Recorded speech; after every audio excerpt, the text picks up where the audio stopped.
नारायण नारायण नारायण नारायण नारायण श्रीमन्नारायण नारायण श्रीमन्नारायण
भगवान की शरण होने के विषय में कहने को विचार है। देवी हेसा गुणमयी मम माया दुरतया माँ में प्रबद्धते माया मेतांग तरंती थे। सत रज तम तीनों गुणमयी मेरी माया तरने को बहुत ही कठिन है, किंतु जो मेरी शरण हो जाता है वो इस माया को तर जाता है। वासुदेवा प्रयोग मृत्यु वासुदेव परायण में सर्व पाप विशुद्ध आत्मा याति ब्रह्म सनातनम। जो मनुष्य वासुदेव की आश्रय है और भगवान वासुदेव की शरण है, यानी वासुदेव का ही परायण है, वह सर्व पापों से रहित होकर के विशुद्ध आत्मा हुआ सनातन ब्रह्म को प्राप्त हो जाता है। वासुदेव आश्रय मृत्यु और वासुदेव परायण है, वासुदेव का ही आश्रय है और वासुदेव का ही परायण है। ये दो शब्द शरणागत के ही वाचक हैं। योग शास्त्र के बीच के वहां भी आलम्बन और आश्रय इस प्रकार के एक ही भाव को बतलाने वाले दो शब्द आते हैं। और भी बहुत जगह एक प्रकार से दृष्टांत से भी यह बात समझाई जा रहा है कि जैसे कोई एक वृक्ष है, उस वृक्ष के जड़ के पास में उसके आश्रय कोई आदमी पड़े है और कोई एक आदमी वृक्ष से लटूम कर करके भी रहे है, तो वह दोनों ही वृक्ष के आश्रित है, किंतु थोड़ा फर्क है। इसी प्रकार से ये शरणागत के ही भेद है। एक तो यह है कि भगवान के ऊपर निर्भर रहे, जैसे बच्चों जो है तो माँ पर निर्भर रहे, और एक ऐसी बात है कि निरंतर भगवान को अपने ध्यान करे। भगवान के ध्यान करने वाले में क्रिया रहती है और निर्भर रहने वालों की क्रिया दूसरी करे है। तो इस प्रकार से परस्पर के वहां भेद है। इसी बात को लेकर के शास्त्रों के बीच के वहां शरण के कई भेद बतलाए जाते हैं। गीता में भी भगवान कहते हैं कि तमेव शरणं गच्छ सर्वभावेन भारत तत्प्रसादात् परां शांतिं स्थानं प्राप्स्यसि शाश्वतम्। हे भरतवंशी अर्जुन, सब भाव से उस परमात्मा की तू शरण जा, उसकी कृपा से परम शांति और अविनाशी स्थान को प्राप्त हो जाएगा। अविनाशी जो स्थान है, धाम है, वही परम पद है, वही परमात्मा की प्राप्ति है। परमात्मा की प्राप्ति से उसको परम शांति मिलती है। तो फल के मां भी एक प्रकार से दो वस्तु नहीं है, किंतु एक ऐसी प्रतीति होती है कि भी परम शांति को प्राप्त हो जाएगा और परम धाम को ऐसे बतलाया जाता है। ये भी बात बतलाई जाती है कि उसको परम शांति परमानंद की प्राप्ति हो जाती है। परमानंद की प्राप्ति, परम शांति की प्राप्ति एक ही बात है। फिर समझाने के वास्ते उसके विशेषण देकर ये सब बात समझाई जाती है। तो भगवान की शरण होनो, भगवान के ऊपर निर्भर होनो, सब एक ही बात है। फिर भी इसका भेद करके ये बात बतलाई जाती है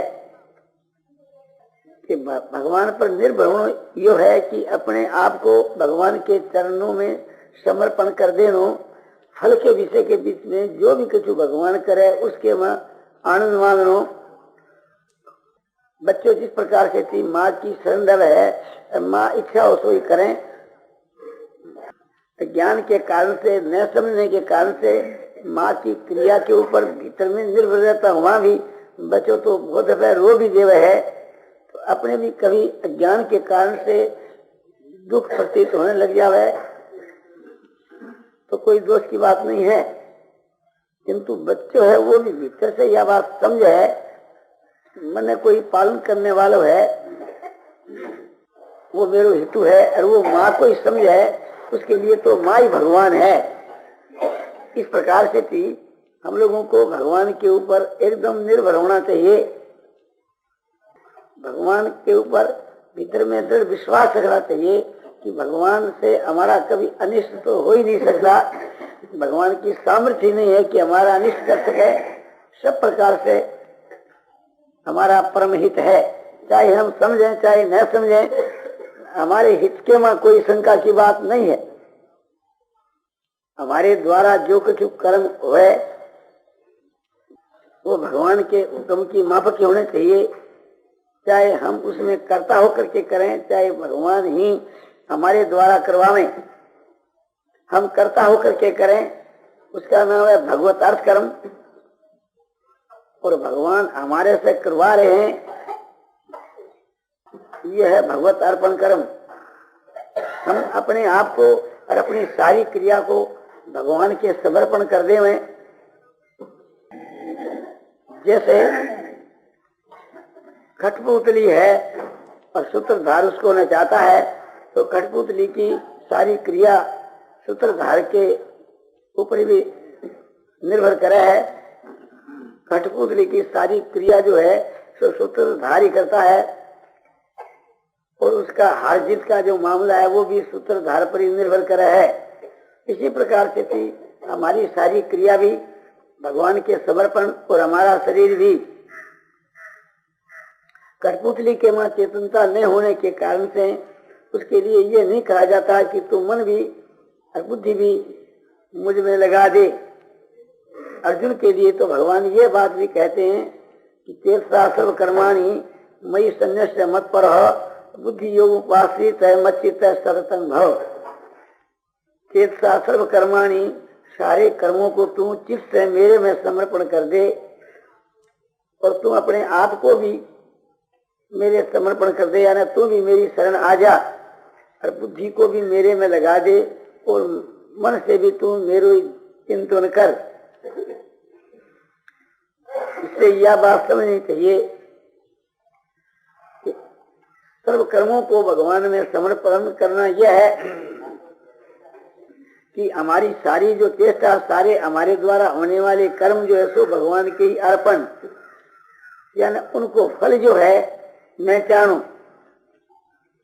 और भगवान के द्वारा ही हमारी सारी क्रिया होने लगे तो और भी उत्तम बात है। हम हमारी क्रियाओं के बीच में भी अपने में कर्तापने के अभिमान को उठा देवें। इसकी ये परीक्षा है कि हमारी फिर सारी क्रिया भगवान के ही समर्पण हो जाएगी, यानी भगवान का ही हाथ हो जाएगा, भगवान ही करता हो जाएंगे। तो फिर हमारे कर्मों के वहां किंचित मात्र भी ऐसी बात नहीं आवेगी जो भगवान के हुक्म के विरुद्ध हो, या भगवान की आज्ञा के विरुद्ध हो, या शास्त्र के विरुद्ध हो। शास्त्र के विरुद्ध और भगवान की आज्ञा के विरुद्ध एक ही बात है। तो गीता में जो भगवान के वचन है उससे विपरीत हमारी क्रिया नहीं होगी। और यदि होवे तो ये समझना चाहिए कि हम ये भूल से ही कहते हैं कि हमारी सारी क्रिया भगवान के हुक्म के माफक हो रही है। भगवान ही स्वयं हमारी क्रिया कर रहे हैं, हमारे भीतर में प्रवेश होकर के, हमारे हृदय में स्थित होकर के, और भगवान ही सारी क्रिया कर रहे हैं। क्यों? भगवान के द्वारा होने वाली क्रियाओं में यानी कर्मों के वहां कोई भी रति भर भी गड़बड़ होने की संभावना नहीं। जहाँ शास्त्र के विपरीत हमारी क्रिया देखी जाए, समझ लेना चाहिए ये भगवान का हाथ नहीं है, यह काम का हाथ है। क्योंकि अर्जुन के पूछने पर भगवान ने यही बात कही है कि तुम्हारी इच्छा के बिना बलात्कार से जो तुम्हारे में पाप कर्म हो रहे हैं उसमें हेतु है तो काम है। और अपने आप को समर्पण करना यह है कि भगवान का जो विधान है उस विधान के वहां हर वक्त उत्तरोत्तर प्रसन्नता रहनी, यानी प्रसन्नता की वृद्धि होनी। यदि प्रसन्नता नहीं होती है तो हम सर्वथा भगवान की शरण नहीं है। भगवान के विधान के बीच के वहां उत्तरोत्तर प्रसन्नता ही बढ़ती जाती है। उसको प्रत्यक्ष अनुभव होता है कि जो कुछ हो रहा है स्वयं भगवान के हुक्म से हो रहा है।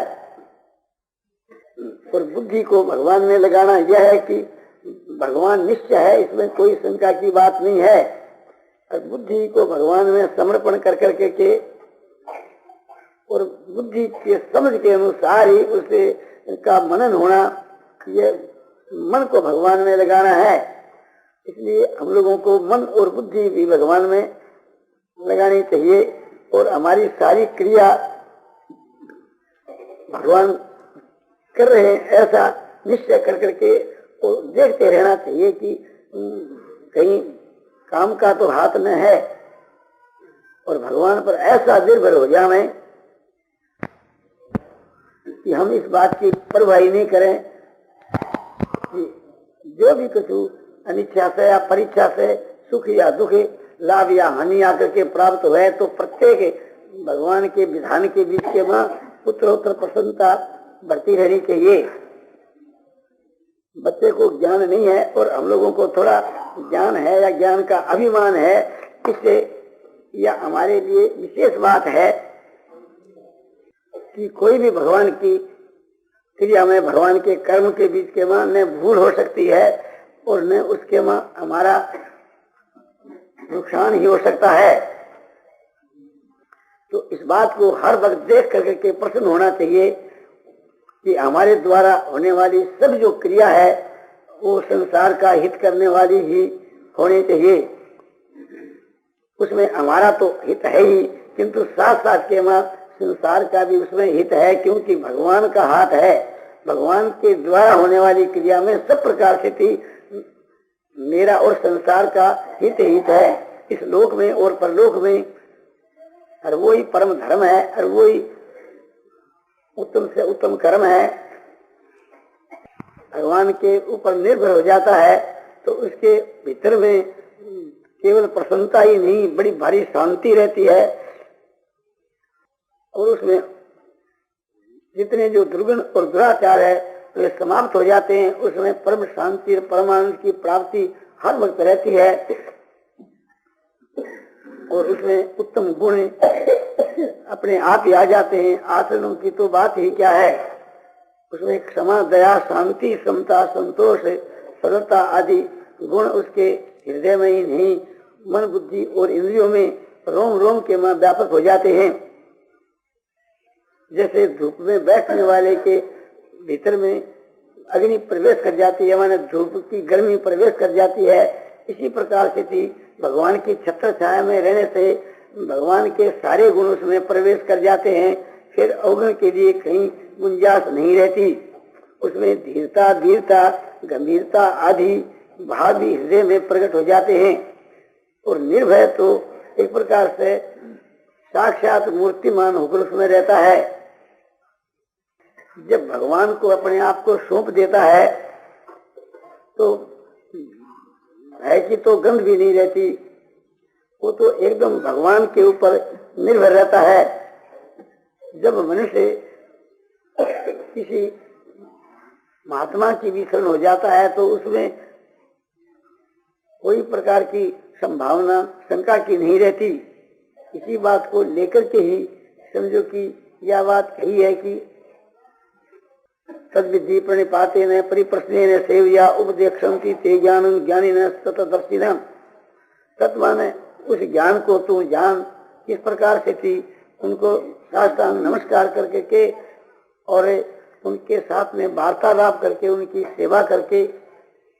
नमस्कार को भाव भीतर में यो ही है कि अपने आप को उनके चरणों में सौंप देना, फिर वे आप ही उसका किस प्रकार से उद्धार हो ऐसी चेष्टा करते हैं। माने उनको उपदेश देते हैं कैसे पुरुष की तत्वदर्शी ज्ञानी। जब एक महात्मा की शरण होने से परमात्मा की प्राप्ति हो जाती है तो फिर परमात्मा की शरण होने से हो जाओ, इसमें तो कहना ही क्या है। ये बात समझ करके सबसे बढ़कर परमात्मा को मान कर करके हमको सब प्रकार से भगवान की शरण होना चाहिए और सर्व भाव से भगवान की शरण होना चाहिए। सब प्रकार के भाव से भगवान के साथ में हमको समझ जोड़ना चाहिए कि भगवान हमारे पिता है, हम उसके पुत्र हैं, या भगवान के हम अंश हैं, वे हमारे अंश हैं। माता पिता के शरण जैसे बालक होता है, गुरु की शरण जैसे शिष्य होता है, इससे भी बढ़कर भगवान की शरण होना चाहिए, करके भगवान की शरण होना चाहिए। मनुष्यों की अपेक्षा सब प्रकार से भगवान श्रेष्ठ है। सामर्थ्य की दृष्टि से थी, गुणों की दृष्टि से थी, स्नेह की दृष्टि से थी, वास्तु के समझो कि भाव की दृष्टि से थी, तो वे सब प्रकार से थी शरण लेने के योग हैं। वाणी से शरण उनके नाम का जप है, ये वाणी से शरण है। और शरीर के द्वारा उनकी पूजा करना, हाथों के द्वारा उनकी पूजा करना, ये हाथों से शरण है। और साष्टांग प्रणाम करना, ये शरीर से उनकी शरण है। हर वक्त उनको याद करना, ये मन के द्वारा उनकी शरण है। और बुद्धि से उसका अटल निश्चय रखना कि भगवान है, इसमें कोई शंका की बात नहीं है, ये बुद्धि से उनकी शरण है। तो सब प्रकार से भगवान की शरण होना और भगवान के किए हुए विधान पर हर वक्त चित्त में प्रसन्न रहना, हर वक्त इस बात को देखते रहना कि मेरा प्रत्यक्ष के बीच सब प्रकार से मंगल है। इतना ही नहीं, मेरे द्वारा जो स्वयं भगवान क्रिया कर रहे हैं, इससे मेरा और संसार का भगवान प्रत्यक्ष कल्याण कर रहे हैं। और भगवान ही हमारे सब कुछ है। माता पिता भाई बंधु धन प्राण और जो भी कुछ है सब हमारे भगवान ही हैं। जैसे तुमेव माता च पिता तुमेव बंधु से सखा तुमेव विद्या द्रविणं तुमेव सर्वं मम देव देव। हे देव देव, आप ही हमारे माता हो, पिता हो, आप ही बंधु हो, आप ही सखा हो, और आप ही विद्या हो, और आप ही हमारे सो धन हो, और जो भी कुछ बाकी रहा सब कुछ सो आप ही हो। भगवान के साथ के हमारा समझो कि वास्तव भाव का भी संबंध है, भगवान के साथ में शांत भाव का भी संबंध है, भगवान के साथ में माधुर्य भाव का भी संबंध है, और भगवान के साथ में हमारा दास भाव का और सत्य भाव का भी संबंध है। सर्व भाव से भगवान को भजने का यही भाव है। तो हम लोगों को सब प्रकार से और सब भावों से भगवान की शरण होना चाहिए। एकमात्र भगवान के सिवा हमारे किसी का भी आश्रय नहीं रहना चाहिए, और किसी किंचित मात्र भी किसी भी के भरोसे पर नहीं होना चाहिए। सब प्रकार से भगवान का हमको भरोसा करना चाहिए, और हमारी इच्छा की माफक भरोसे की माफक कोई कार्य नहीं देखने में आवे तभी अपनी गलती माननी चाहिए। उसमें हमारी समझ की कोई गलती है, वास्तव के वहाँ हमारा सब प्रकार से हित ही होता है, इसमें कोई भी संदेह की बात नहीं है। ऐसा मन के वहाँ अटल निश्चय हर वक्त रखना चाहिए, और चलते उठते बैठते खाते पीते हर समय में भगवान को देखते रहना चाहिए। नेत्रों से न भी दिखे तो मन से यह बात हर वक्त समझनी चाहिए। वाणी के द्वारा उसके नाम और गुणों का कीर्तन होते रहना चाहिए। भीतरी भीतर गुप्त रूप से भगवान के नाम का जो जप है वो गुप्त भाव से करना बहुत ज्यादा लाभदायक है, जिसमें दूसरा कोई भी न जानने पावे। जानने से हमारे बड़ा भारी नुकसान है। गुण हो चाहे अवगुण हो, जब वो प्रकाशित हो जाता है तो हल्का हो जाता है। तो इस बात को ख्याल में रख करके गुण को प्रकाश नहीं करना चाहिए, कोई भी गुण को। ये तो एक बड़ा गुण है कि भगवान को हर वक्त याद रखना। दूसरे आदमी की दृष्टि के बीच के माँ इस बात को नहीं आने देना चाहिए कि मेरे द्वारा भगवान का निरंतर भजन या ध्यान होता है, इससे भगवान खुश नहीं होते। भगवान ये समझते हैं कि ये कुछ अपना लोगों को दिखाना चाहता है और दिखाने के अंदर दम्भ भरा हुआ रहता है। मान बढ़ाई की इच्छा तो उसमें है ही। इस बात को ध्यान में रख करके उसको आपने नहीं दिखाना चाहिए। जो उच्च कोटि की पतिव्रता स्त्री होती है वो अपने पतिव्रत भाव को दिखलाना नहीं चाहती। पति के साथ में उसका अनन्य प्रेम है, किंतु उस प्रेम को वो गुप्त ही रखती है। इसी प्रकार से भगवान के प्रेम को गुप्त रखना चाहिए। भगवान का जो भजन ध्यान है वो निष्काम भाव से होना चाहिए। मान बढ़ाई प्रतिष्ठा की इच्छा भी उसके वहां कलंक है। भगवान का जो भजन है वो एक तार होना चाहिए, उसमें तार नहीं टूटना चाहिए। भगवान का जो भजन है वो जहाँ तक हो सके मन से करना चाहिए। मन से नहीं हो तो श्वासों से करना चाहिए, श्वासों से नहीं हो तो वाणी से करना चाहिए, किंतु उसका तार नहीं टूटना चाहिए। इस प्रकार का जो निष्काम भाव से किया हुआ भजन है वो ही सबसे बढ़ करके है। और मन से यदि ध्यान होता हो तो श्वासों के द्वारा जप होना चाहिए, या दोनों ही काम मन से हो सकते हैं। नारायण नारायण नारायण नारायण नारायण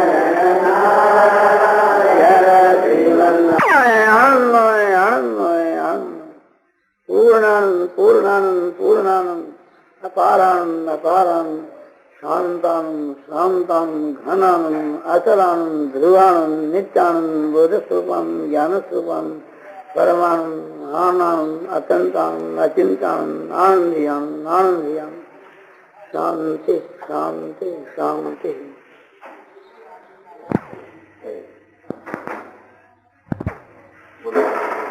यह सर्वभाव ईश्वर की शरण विषय का व्याख्यान श्री जयजयादिगण का द्वारा आज मिति ज्येष्ठ शुक्ला द्वादशी रविवार तारीख 13/6/54 को प्रातःकाल 5 बजे गीता भवन में दिया गया। श्री कृष्ण गोविंद हरे